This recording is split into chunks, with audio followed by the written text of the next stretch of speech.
एकदा काय झालं, एक म्हशी चारवणारा शेताच्या बांधावरून म्हशी चारवत चारवत एका रस्त्यातून चालू लागला आणि रस्त्यामध्ये त्याला एक चमकणारा दगड मिळाला.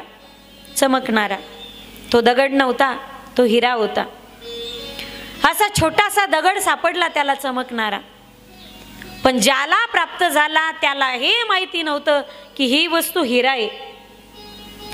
त्याने काय केलं, रुमालाचं एक चिरगुट फाडलं, त्या चिरगुटामध्ये तो चमकणारा दगड बांधला आणि म्हशीच्या गळ्यामध्ये बांधून दिला. म्हशीच्या गळ्यामध्ये बांधला. चमकणारा दगड होता. चमकणारा दगड म्हशीच्या गळ्यात गेला म्हणून म्हैस चांगली दिसू लागली, म्हणून हा तिला जास्त चारा खाऊ घालू लागला.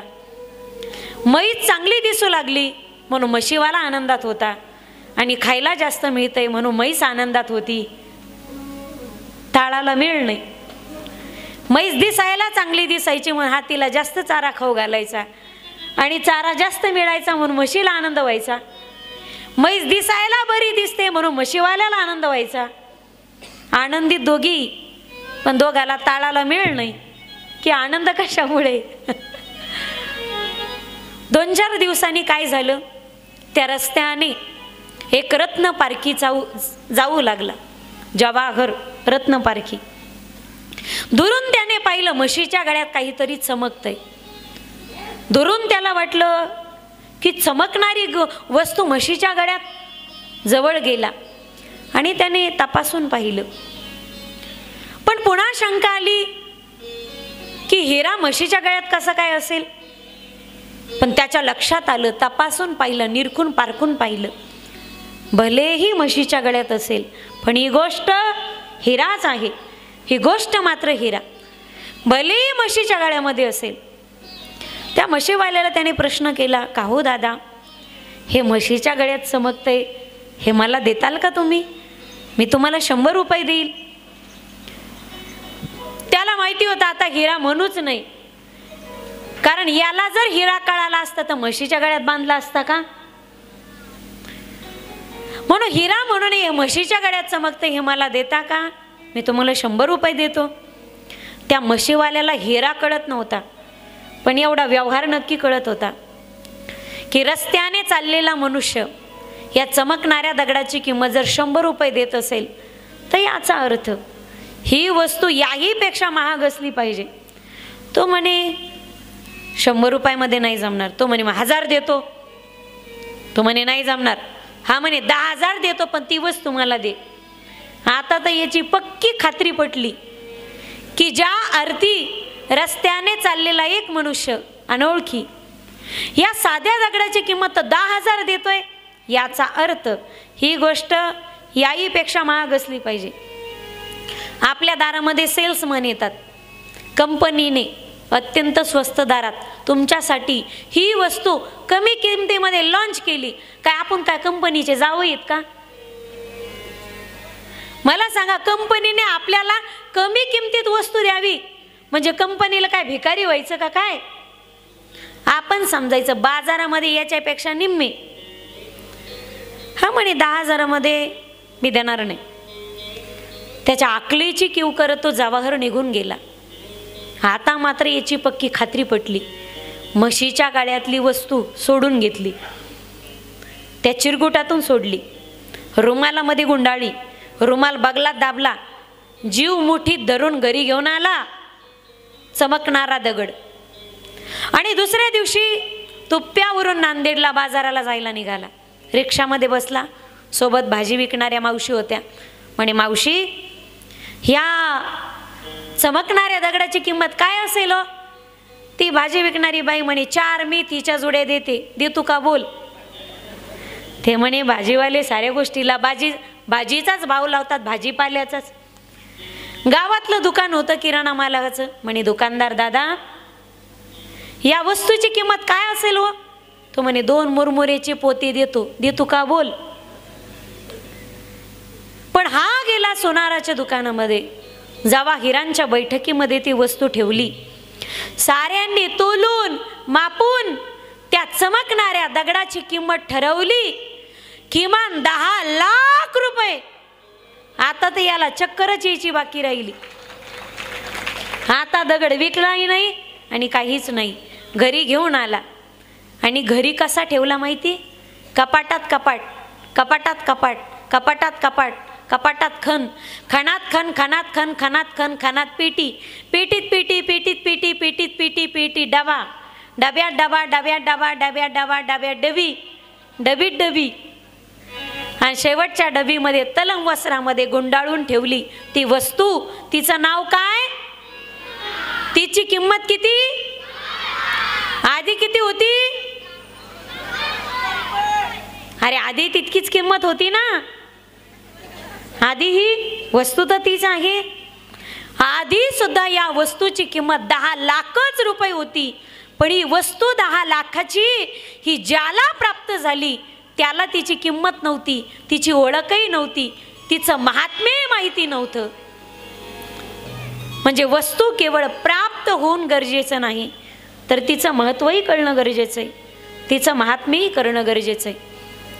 म्हणून श्रीमद भागवत महापुराण सारखा ग्रंथ, ही कथा किती जीवनामध्ये अनमोल आहे, किती महत्त्वाची आहे. या कथेच्या श्रवणाने आमच्या जीवनामध्ये काय भलं होणार आहे, आमचं काय लाभ होणार आहे, काय पुण्य आम्हाला मिळणार आहे. आजपर्यंत या कथा श्रवणाने कित्येकांचा उद्धार झाला, कुणाकुणाचा फायदा झाला, कुणाकुणाला जीवनामध्ये काय काय लाभ झाला. या सगळ्या गोष्टींची उजळणी म्हणजे या कथेचं महात्म्य. म्हणून प्रथम दिनी कथेचं महात्म्य श्रवण करण्याचा विधी आहे. आणि कथेचं महात्म्य श्रवण करत असताना श्रीमद भागवत कथेचं महात्म्य 2 पुराणांनी सांगितलं. त्यामध्ये स्कंद पुराणही आहे आणि पद्म पुराणही आहे. प्रथम स्कंद पुराणाने जे महात्म्य वर्णन केलं, आणि लक्षात घ्या माईबाप, स्कंद पुराण श्रीमद भागवत कथेच्या माध्यमातून श्रीमद भागवताच्या मानाने थोरला आहे.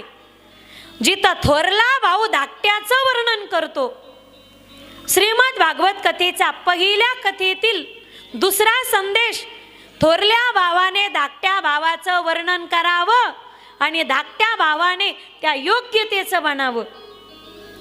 नाहीतर मोठा भाऊ वर्णन करतोय धाकट्या भावाचं आणि धाकटा भाऊ घरी येतानाच बिड्यावडीत येतो. ह्या चुकीच्या गोष्टी. थोरल्या भावाने धाकट्या भावाचं वर्णन करावं, पण धाकट्या भावाकडे ते मोठेपण असावं. ते स्कंद पुराण भरभरून लिहितंय श्रीमद भागवत ग्रंथाविषयी. या प्रथम दिनी आपल्या त्या कौतुकाला गायचे.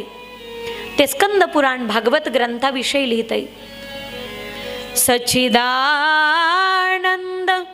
रूपाय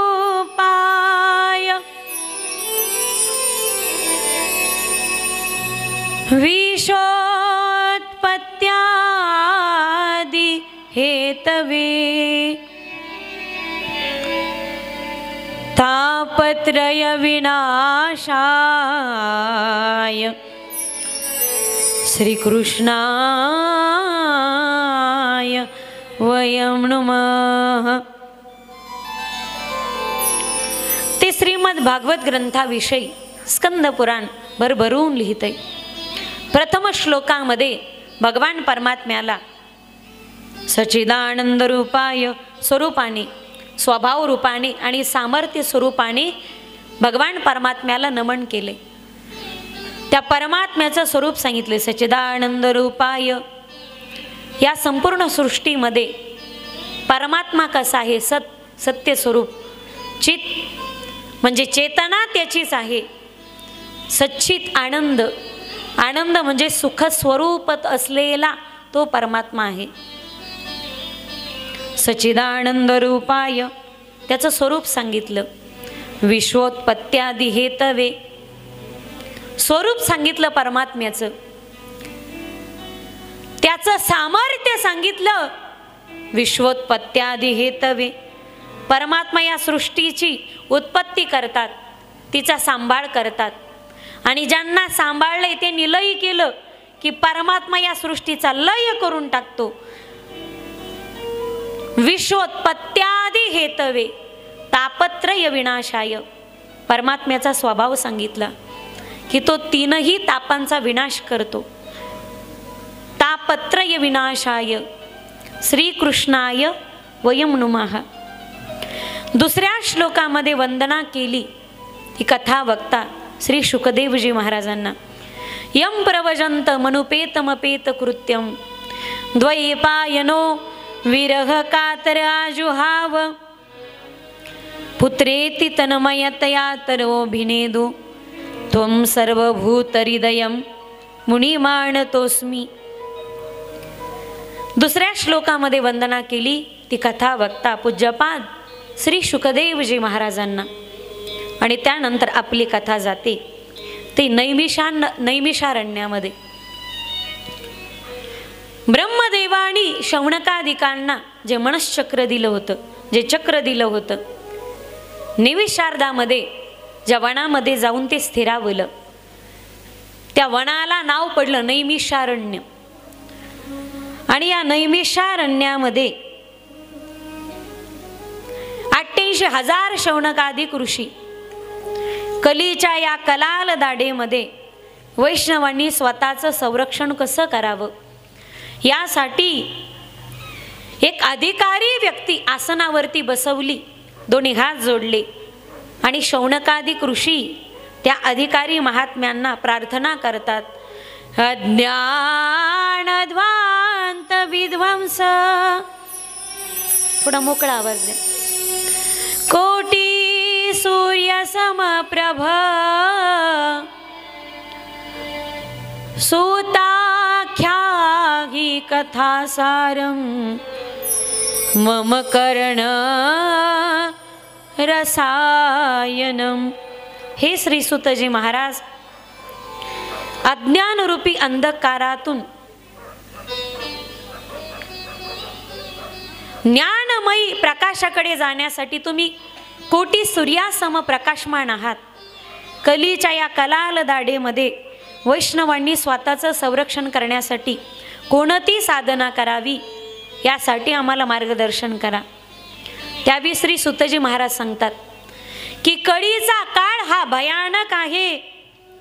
हे ते सद्विचार सद्भावना यासाठी लोकांचा तुटवडा आहे.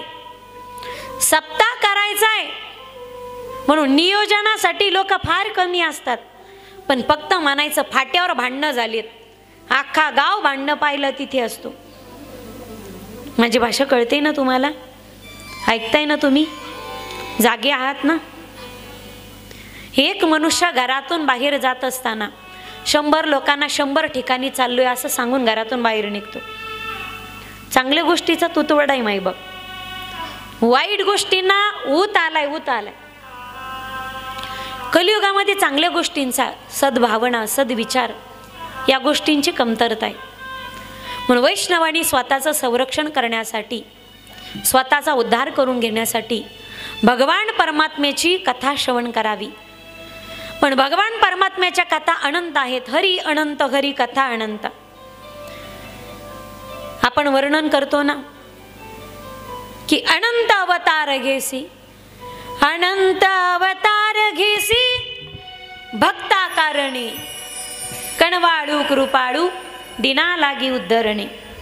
त्या अनंत अवतारामध्ये 24 अवतारांची यादी ज्या ग्रंथामध्ये आहे त्या ग्रंथाचं नाव आहे, कथेचं नाव आहे श्रीमद भागवत महापुराण. आपण श्रीमद भागवत महापुराणाची कथा ऐका की जेणेकरून तुमचा उद्धार होईल. पण त्यावेळी शौनकादिकांना शंका आली की असं काय आहे श्रीमद भागवत कथेमध्ये. सुतजी महाराज सांगतात असं काय नाही श्रीमद भागवत कथेमध्ये हे विचारा. कथेचं महात्म्य वर्णन करत असताना श्री सुतजी महाराज कथेचा जो महिमा सांगतात आपण त्याला थोडंसं समराईज करू. 3 प्रकाराने महिमा सांगितला, आदिदैविक, आदिभौतिक आणि आध्यात्मिक. एकदा सर्वजण मोठ्या प्रेमाने बोला, राधे राधे. आणि कृपया महिला मंडळ जरा गप्पा हाणू नका. कथेमध्ये बोलायचं नसतं. कथेमध्ये बोलल्याच्या नंतर जो बडबड करतो त्याला बेंडकुळी व्हावं लागतं. तुम्हाला व्हायचंय का? व्हायचंय का तुम्हाला? नाही ना? मग बडबड करू नका, तर प्रेमाने बोला. काय? प्रेम से बोलो राधे राधे, राधे राधे.